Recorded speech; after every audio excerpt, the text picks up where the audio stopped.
All right. So All right. we got through the quick hitters. Let's roll into the topics of the day, man. France, it's in turmoil. It's on fire. Oof. Cops shooting kids. People chasing down the mayor of Paris. Right? Apparently, they tried to break into his house when he wasn't there. His wife and kids were there. They crashed a car into his house and tried to chase her. And his wife broke her leg getting away from those people. So let's dive into it. What's going on? What do you guys know? What are your stances? Okay. So Go ahead, Sam. I do want like the latest things in terms of I guess my initial take on this is it's funny how it's spreading in terms of the riot situations in America that it's happening in France in terms of the violence and everything like that. And I'm for it up to a point in terms of that. There's a fine line where the message gets diluted when it's not peaceful anymore in terms of the protest and stuff like that. And it becomes very counterproductive. That's my first take. Second take, when I was doing some preparing for this, there was I guess the president wants to cut off social media during riots in terms of basically go China mode in terms of that, which would set a precedent, in my opinion, in all of this. And then my last take on this is I'd like to hear you guys' opinions on this too. The UN committee also commented on the France on the whole situation and calling it the police killing was not was not right. And I agree on that current thing. Maybe violence was not needed in that situation. But I thought it was funny that the UN commented on that, but has it ever commented on any of the US shootings in terms of that? So I thought that was funny. So that's my initial takes on the situation where My um, question for you. Oh, sorry. that was it. I was going to say. So your first take is you said that at some point it becomes counterproductive, right? The violence, the action. Where do you draw the line? What is acceptable protest from people, and when does it become counterproductive? When it's simple as when it's not peaceful, when there's violence and crime happening, because then they'll just immediately use that to attack you. When But there do is you, when they're burning properties, when they're stealing properties, when they're fighting against the police, then I think it's counterproductive, and that becomes a story. The riot becomes a story rather than the protest. But what is the purpose of the protest other than to draw attention, right? Like if you peacefully protest, and I completely agree with that, and I think that you can get a hold of people and stuff like that. But like, is it more a reaction to what's going on? Like they're so outraged that like these events happen, or what I'm saying? Like how do you like you're so outraged you go to protest, but you should like chill out with what you're doing. Like it's difficult to draw those lines. And it is like I'll be honest. I've been in a couple of protests that got wild, right? Like I came to Lansing. I didn't live here at the time. I was moving back during the BLM riots, and I went over to Cottage Inn Pizza in Washington, downtown Lansing. Let's go grab a pizza, and they're like, "No, we're closed." And I'm like, "Why?" And they're like, "What? Look outside." They're flipping cars over and lighting them on fire. So it's like obviously things are shutting down, but I'm saying like, is that more a reaction to people not listening to initial protest, and then you take it another step further? Or like, what exactly like is it a non-peaceful protest if you're damaging property? That's my question. Yeah, that is an interesting one, but Sam, if you want to answer that first. I mean, history books are made by the pilot, are made by the silent or peaceful protest from the South Africa, from Martin Luther King, the ones that history remembers and you are glorified for are the peaceful ones. And Gandhi, in terms of You know, all of that perspective. And in terms of how you can go about it and outrage and emotion, I understand. I understand in the sense of that emotion, it gets tough. But if you are stoic in that situation, it carries volume in terms of that. That's why it's in if the parents and the family involved are not being violent and retaliating, who's to say their emotion is not greater than anybody else in terms of who they just lost a kid, in terms of that. In terms of other ways to bring attention, of course, you could do sit-ins. That's going to get in terms of that. You could just block a street by laying down on it. That's going to do. You can have economic damage without being violent in terms of. You can do a very peaceful one and make it economic damage, and that would be your voice being heard in terms of blocking traffic for a while. In terms of that. is there a difference? Like you talk about economic damage. Is there a difference between somebody burning down a building that a corporation works at, where no one's in, no one's been harmed, and just protesting their product until that building ends up being condemned? Like, is there like obviously there's a difference Yes. in activity, but I'm saying there's crime. One is committing a crime, one isn't. That's where I draw the line.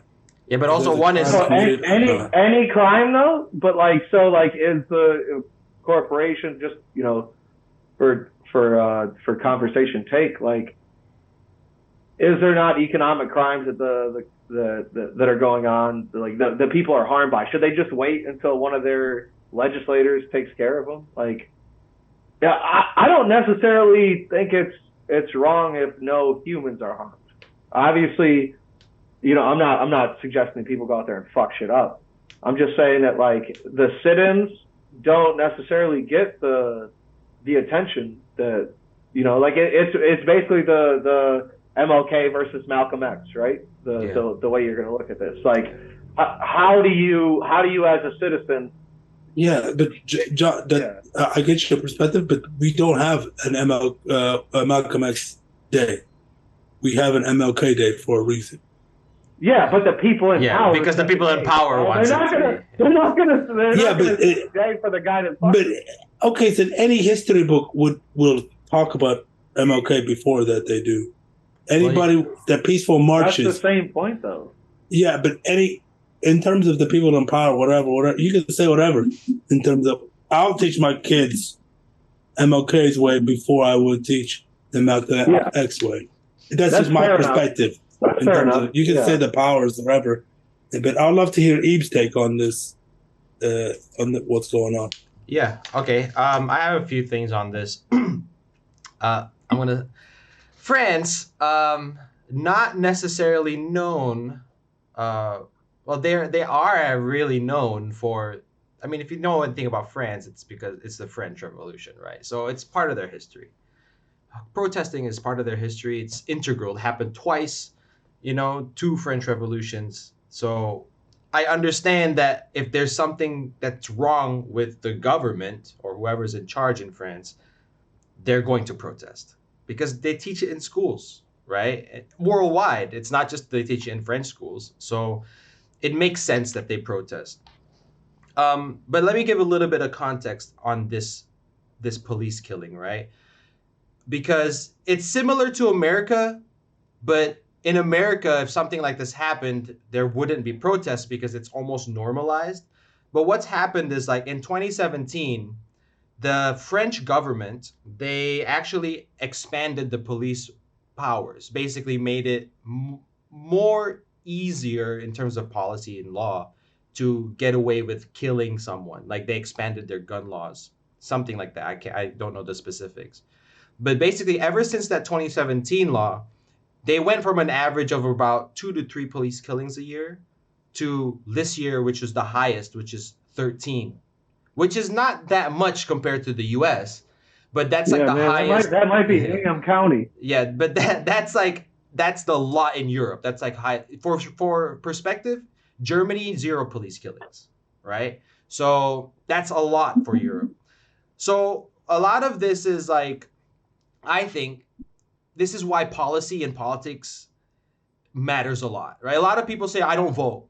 I don't pay attention to politics. It's useless. But it's not, right? Because the policy in place affects people's actions, which in turn affects people's lives, right? And this is what's happening in France. They're not happy about this, obviously. And the first thing is like the protest itself. I've been in a few protests. Like when I was in college, I was part of the Sierra Club and we protested against fossil fuels in DC. 10,000 of us shut down the streets and all that, peaceful, all that was in the papers. That's about it. Okay. Um, Now, this is obviously not that. This is more akin to the riots, maybe in America a few years ago, the BLM stuff, Antifa stuff, right? And my perspective on that is I think as long as no one's getting hurt, damage as much property as you want, because the point is to make a point, right? And I understand Sam's take with peaceful protests is what matters and is what's being glorified, and it works, right? We know it works because obviously the Million Man March during the Civil Rights, MLK's time, but of they had the benefit of being, I don't know, the non-violent side of the protest, right? If Malcolm X and the more sort of Black Panther sort of coalition did not exist, would that Million Man March and MLK's peaceful protest, because of the juxtaposition, and would they have been propped up? Because I think the people in power said, "Look, we're definitely not going to cave, but why do we choose the better of two options?" And they went with the peaceful stuff.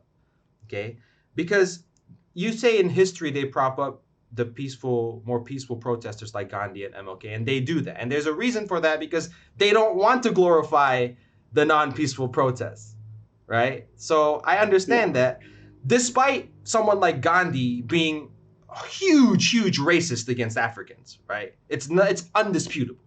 Gandhi is a big racist against Africans, but he's propped up in all the history books. If you want to learn about Malcolm X, you won't see him in a history book. You have to do your own thing, research, look at back how smart he was in his old clips.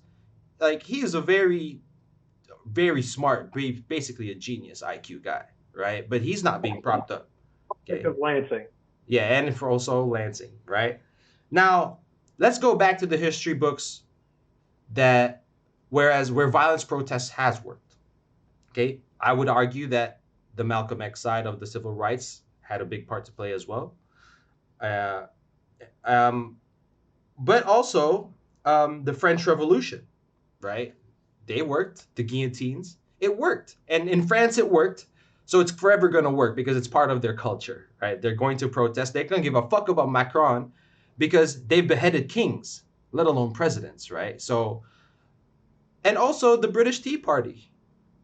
Yeah, bro. You think they would have let this valuable colony go if we just like sat in Boston Harbor and we're like, bro, we're just chilling, like.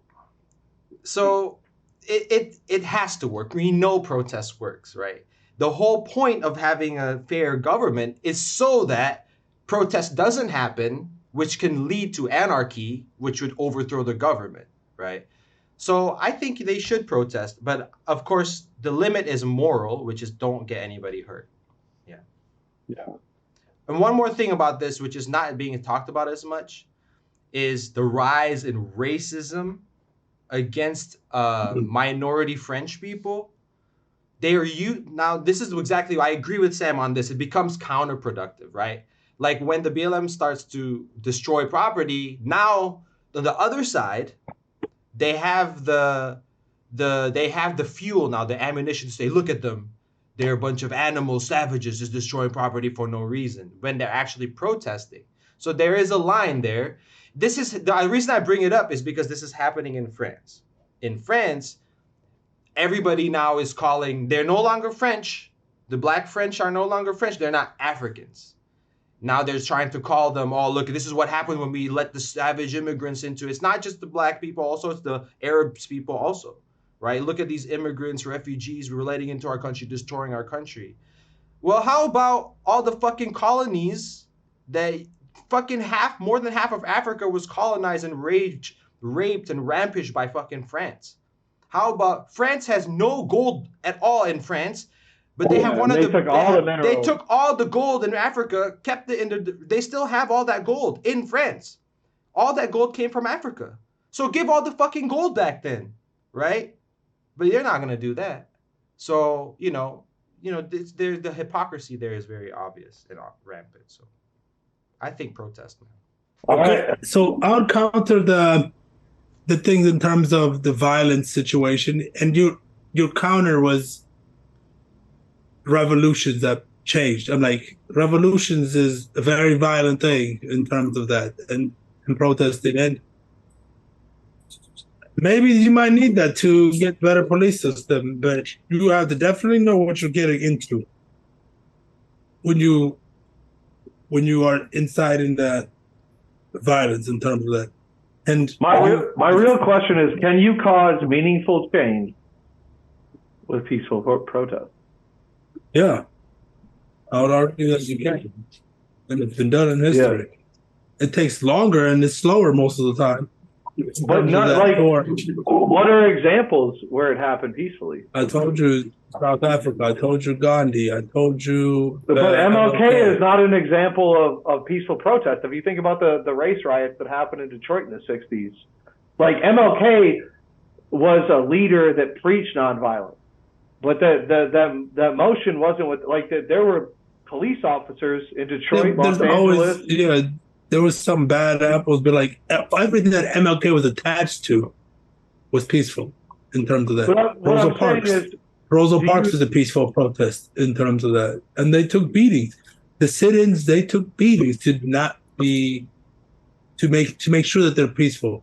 Peaceful on the protester side, you mean? More specifically, peaceful on the protester side. Yeah, they took beatings. Separate those things, though. Like, there are peaceful protesters and there are non-peaceful protesters in that same thing, right? We saw. Yeah. I'm just saying, how would? Yeah, right? But there's some organized ones that were peaceful in terms of the full organization was peaceful at the end of the day. But did it cause change? Yes, I would say that the peaceful ones caused change.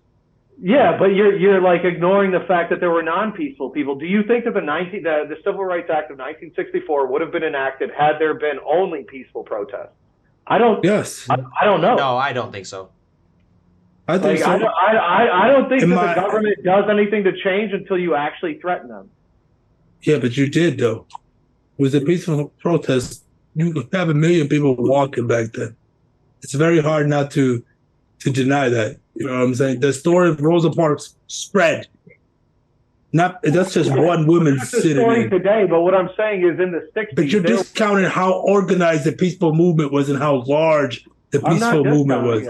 I'm saying it was very large compared to the minority of the violence. The peaceful movement was way larger. There was no $1 million people march violently doing that. In terms of there wasn't that. The peaceful movement, and it was continuously strategic where they'll do sit-ins they'll go on tours in buses and they'll just do sit-ins at restaurants, take a beating, get back on buses and go to the next restaurant and do sit-ins. In terms of that's how organized it was. Is there a possibility that the reason why we think that those things are so productive is because that's the story of the pen holder, right? Like I'm just statistically just talking about numbers. There were just way more peaceful process in terms of that. It might have been faster or slower. We can argue, but so they had the million man march, right? The next day, did they sign into legislation? What was going on? Did they sign it after? They signed it a week after MLK got shot. The fact that why did they shoot him though? You know what I'm saying? Why did they shoot him? Because he wasn't violent. No, because he's the leader. It was a racist. Yeah, but and that's it. But what I'm saying is the government. How the violent proves you contradict your points when you are violent. There's a chance for that when you are violent. When he was so peaceful, and when a peaceful man got shot, it became that much more powerful at the end of the day. Nelson Mandela is not Nelson Mandela if he didn't go to jail for 27 years. Yeah, but my point is that MLK did the million man march. He preached peacefulness, right? It wasn't it takes until he time, got John. shot. At the end of the day.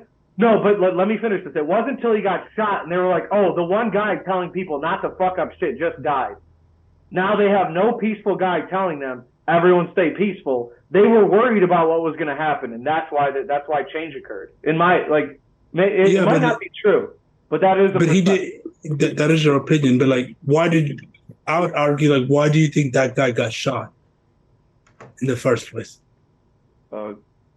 Racism. I mean, there was a In guy that terms of didn't the like what he was CIA saying. Yeah, The FBI. Let's talk about the FBI. it got to a point where the peaceful stuff got to a point where, like, they said that we have to stop this movement because it got so strong. I would argue that it's semantics in terms of that. But in your vision, I would argue with its violence. Sometimes violence is necessary in life. I get that in terms of that. But if you're not really going to go full force and overthrow in terms of the whole regime, I don't think you're wasting cause. If you're only fighting in this specific case of the police, if you are just going to destroy other people's properties in terms of this violence, that's your thing. In terms of this specific case, you are not trying to destroy. And if you're trying to remove the whole government, and that's your cause is to rile up an army, go for it. But this is not it. This is individuals putting crimes to their own name. I would never promote you to destruct your future potential for now, because you get convicted, that's on your record. You know what I'm saying? In terms of that. So from a personal if it's not something that I would do, I would never promote it. It's not something you guys promoted. You said you guys were both in protest. Did you guys vandalize? No, I was in peaceful protest. No. Yeah, but I was saying in order that's what I'm saying. To cause meaningful change, you have to threaten exactly. the guy in the throat. So I would never promote something that I wouldn't do. In terms of, I would never do anything that's not peaceful. At the end of the day, and if it's not being peaceful, I'll leave because I will not associate myself with it. Because at the end of the day, it's counterproductive to my image and my look, let alone for the whole organization. I was never for BLM because of that. In terms of you're it's very counterproductive in my opinion. Because I will never give you ammunition to that. But that's my point. Yeah, but at the same time, I don't know how I would react if that person was like a family member or a close friend, right? So, and there's some sort of catharsis in this, like protesting to make a point, because we can say that when it's an issue or a political issue or something like that, but I don't know how people would react. Yeah, right? But going back to Sam's point though, and your point, John, I think you're both right because like they killed Fred Hampton. Change didn't happen, right? Then they killed Malcolm X. Change didn't happen. It was only when they killed MLK that change was happening. So what's different between MLK and Fred Hampton and Malcolm X? Well, MLK was the peaceful, and because they lost MLK, then they were afraid that there would no longer be peaceful protests, right? So, I mean, so I think that has a big part of it, and which sort of. And I think in terms of the civil rights, the peacefulness of it is really what made the difference. But I don't know if it would work if it was the only thing that was there. In terms of Gandhi, though, I just want to point out that, yes, it was peaceful, the protest part. But when separation happened and there was and the British left and separation between India and Pakistan, it was a lot of bloodshed. So so I just want to point that out for context. Cool, Mogi. You got closing remarks, Sean, before we move into them? No, I think we're good.